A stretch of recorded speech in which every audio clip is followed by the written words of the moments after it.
Hi, I'm Erik Christensen from the NLS Norway Relocation Group, and I want to welcome you to this episode where we peel back the layers of what most corporate HR departments consider the safe, standard route for international hiring, the skilled worker permit.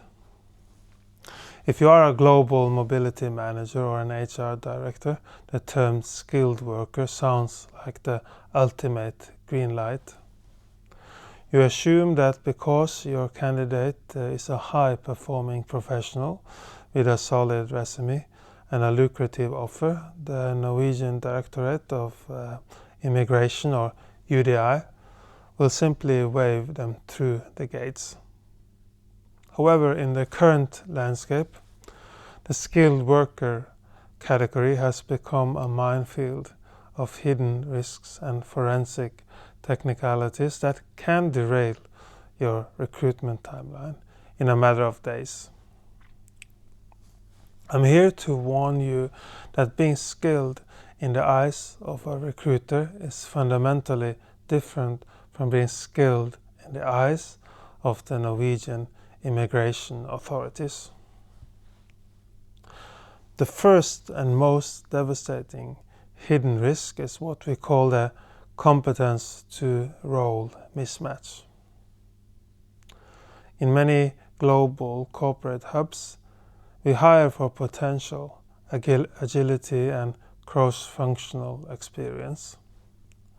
You might find a brilliant project manager with a degree in philosophy who has spent 10 years leading high-tech software teams. In a corporate environment, that person is a superstar.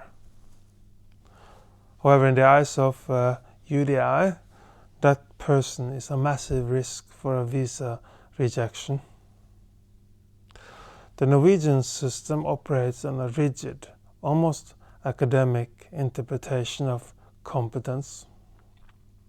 The law requires that the candidate's specific higher education degree must be an absolute and direct prerequisite for the specific daily tasks of the role they are filling in Norway.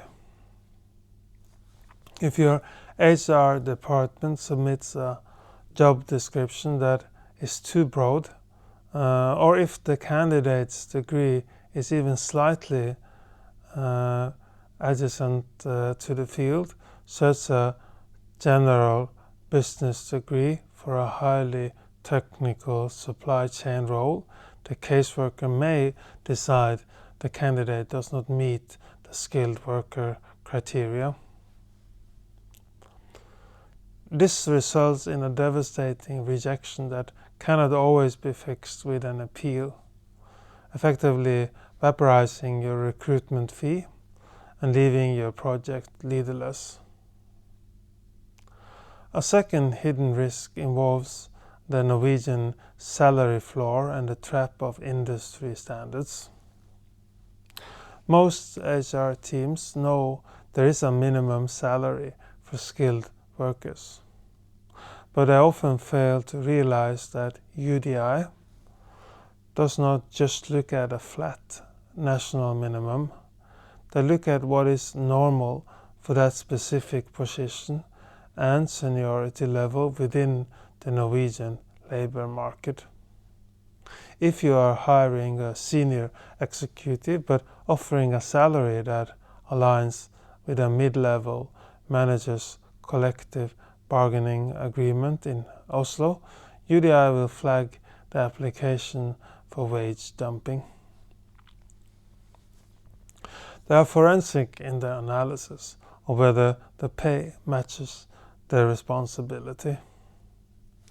If your internal global salary scales haven't been calibrated against the latest Norwegian industry benchmarks, you are inviting an administrative audit that can pause your onboarding for months.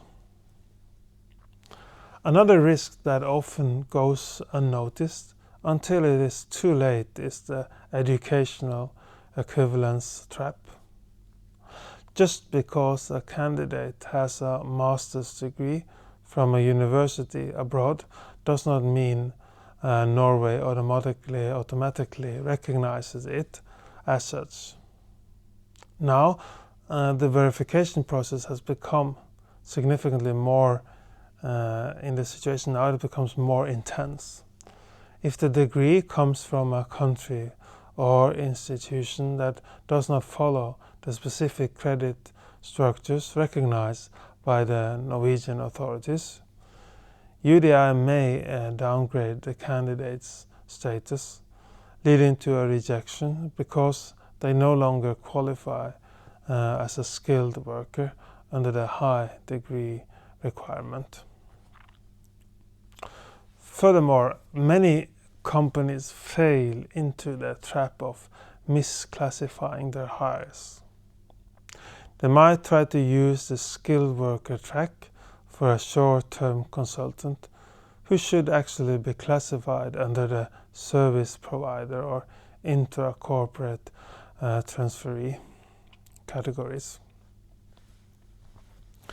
This misclassification is a major red flag for the Labor Inspection Authority and can lead to long-term compliance issues for the company.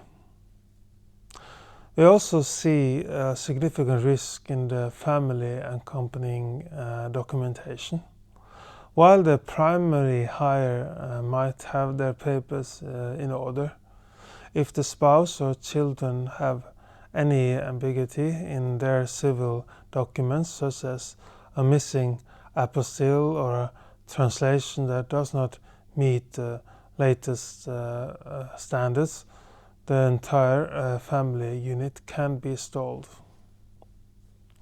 This creates a secondary crisis where your new hire is physically in Norway but mentally checked out, dealing with the legal limbo of their loved ones.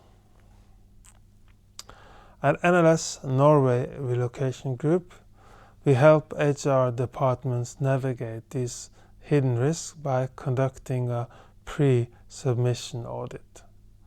We look at the candidates' transcripts and the job description with the same skepticism as a UDI caseworker. We ensure the salary is compliant with local collective standards and that the technical bridge between education and daily tasks is legally bulletproof. This proactive approach is the only way to safeguard your corporate mobility budget. If you are planning an international hire, you do not leave the skilled worker application to chance. The cost of rejection is far higher than the cost of getting it right the first time. We can help you navigate these bureaucratic loops and ensure your star talent arrives in Norway with absolute legal certainty. Please visit us at NLS Norway Relocation.no, NLS Norway Relocation.no, to learn more about how our corporate solutions can protect your global talent strategy and help you avoid the hidden traps of the Norwegian immigration system.